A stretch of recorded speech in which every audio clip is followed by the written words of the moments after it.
North Korean leader Kim Jong-un has appeared at a fertiliser factory, looking remarkably cheerful for a man killed off by rumour and some of the world's media last week.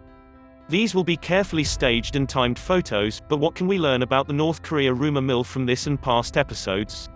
TMZ among others had him for dead. Chinese social media whispered that his doctors were too scared to operate and so he died before a Chinese medical team arrived, an apparent cautionary tale of being a casualty of your own fearsome power. This is not the first time the North Korean leader has disappeared from public view. In February, he was absent for almost 3 weeks without wild speculation. In 2014, he was absent for 40 days, then the rumors went that he had been ousted in a political coup. He turned up with a walking stick. It was not a coup, but perhaps gout. South Korean intelligence later reported that he had undergone surgery on his ankle. Obviously none of this was confirmed by the North. They just kept pumping out the jocular photo opportunities from inspections and other public events seemingly untouched by rampant rumors, just as they have done today. So what was it about this absence that allowed him to die in speculation? There were 3 phases to the escalation. First, he missed a key anniversary on the 15th of April, the Day of the Sun, an incredibly important commemoration of the birthday of his grandfather, North Korea's founder Kim. Kim Jong is known to model himself on his grandfather's image, so missing this was reasonably seen as a sign that something was amiss. Then a well-regarded defector website, Daily NK, which is funded by a US think tank, but which clearly also provides credible reports through its network, published a single-source story that he had undergone some sort of heart procedure and was recovering. Stage 3 was when the world's media pounced on that report and ferreted out their own unnamed sources in intelligence communities and elsewhere, and a combination of these ended up with formulations of Kim being gravely ill or even dead. Even as South Korea said they had not seen any unusual activity and even denied reports of this death, the rumors kept growing and the echo chamber grew louder. Chinese social media began playing its role with rumors circulating there too.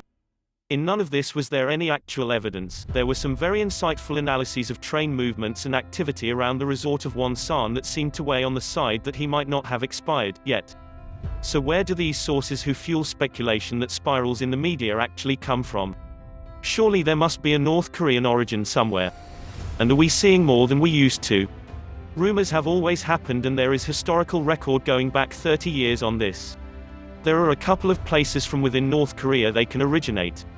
In the past, what is known as the foreign trade sector in North Korea has been thought to be the source of some leadership rumors.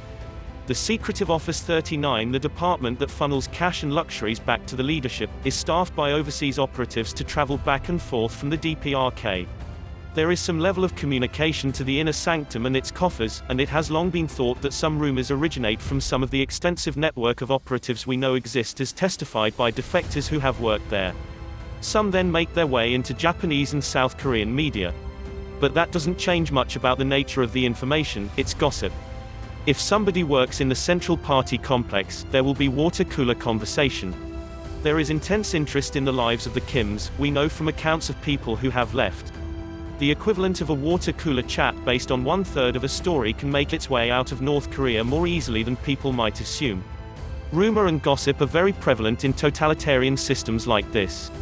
One example is recounted in the memoir entitled Wisteria House by Song Hee-rong, the maternal aunt of Kim Jong-nam, Kim Jong-un's estranged half-brother who was murdered in 2017.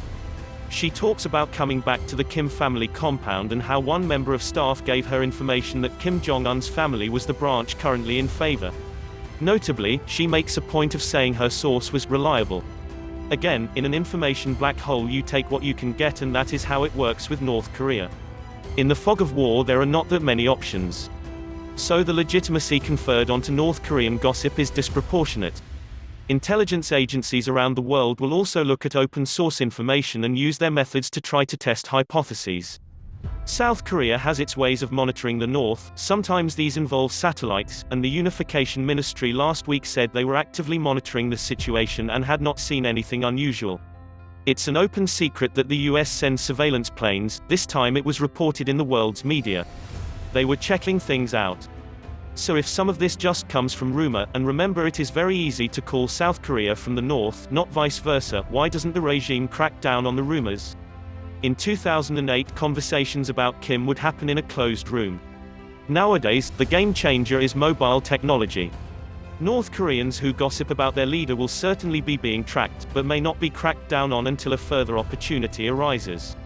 Kim is unlikely to be able to control this information flow, but if rumors are connected to people close to him or tied to him, one can expect consequences. It's important to remember that most ordinary North Koreans know nothing.